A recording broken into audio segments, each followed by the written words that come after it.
Today is Friday, November 6th, 2015, and the title of today's rant will be Dr. Ben Carson's Unconflicted Constituents. Now, I know the press has been making a little brouhaha in the last couple of days about the, I don't want to use the term ignorance, but I just did. But let's just say there are certain things that Dr. Carson has been saying that really aren't even remotely close to being true, especially about the pyramids and Joseph and that stuff. And of course, there were some other things. Now, my personal theory is that all that stuff about Carson in his youth, he made it all up. He made it all up so that at some point in time when he was going to write his first book, which I believe was Gifted Hands, that he made all this stuff up so to basically enhance his sales. He was already a world-renowned neurosurgeon, and this could help increase his sales. And let's just say he took that, and just like as Reagan was, even though I'm not comparing him to Reagan, but remember how Reagan, basically he had these beliefs about certain things. Didn't he believe that pollution was caused by trees? And he had some positions that he took that were sort of coincided with some of the positions he might have taken in terms of roles that he had played while he was an actor. So, but in terms of Dr. Carson, he has a following. I've been watching this stuff for the last couple of days because he's on his book tour, so he's trying to make money while he is running for president. I remember he was conflicted about that earlier because they wanted to say, hey, you really can't do some of this stuff, but he found a way to do it. I see the long lines there, and I see that in most instances, they are predominantly white. And of course, as I know very well, is that his position is the same as their position. They believe in the Bible. They believe in creationism. They believe in Adam and Eve. They believe all of this stuff.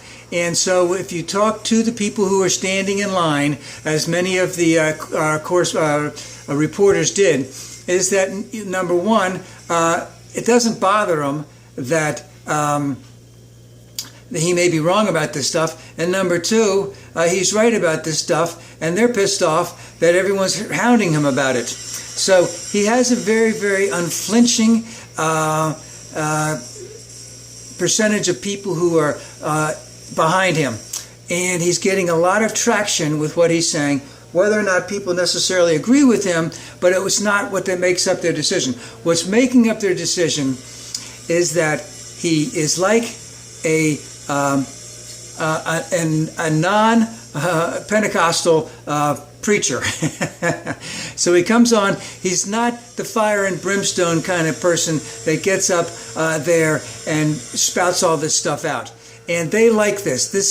His constituents like this. They are not conflicted with anything that he is saying. They're not conflicted with anything that he is doing.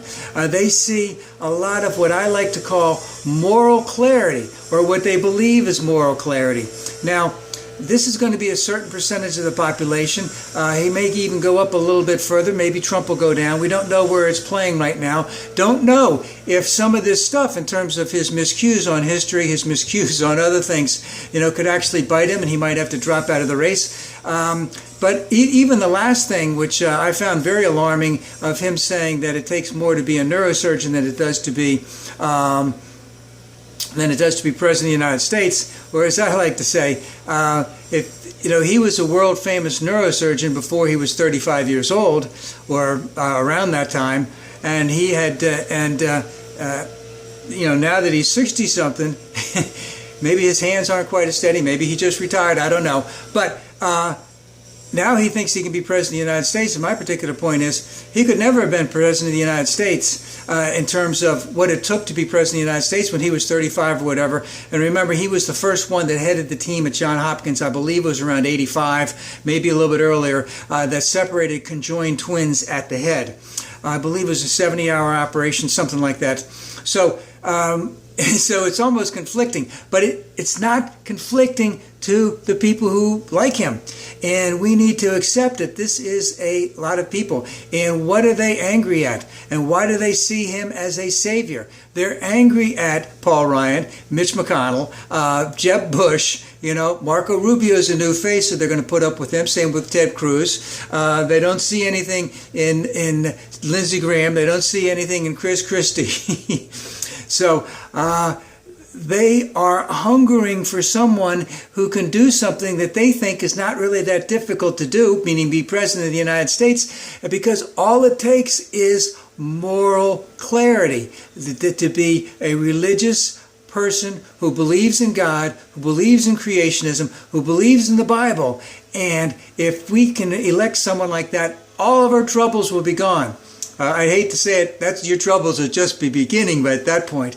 But he's got a great shtick, and he's making a lot of money while he's running for president. And I always wondered why a guy of that magnitude, let's say, that when he retires, why doesn't he work for Doctors Without Borders, or why doesn't he do some type of thing that enhances not necessarily the medical community, but helps people? Now, of course, he might be feeling that he's going to help a lot more people if he's president, but I just don't understand where his transition was from being a neurosurgeon to being running for the president. But it's good with him. It's good with his constituents. And we'll see how much longer he can play this game.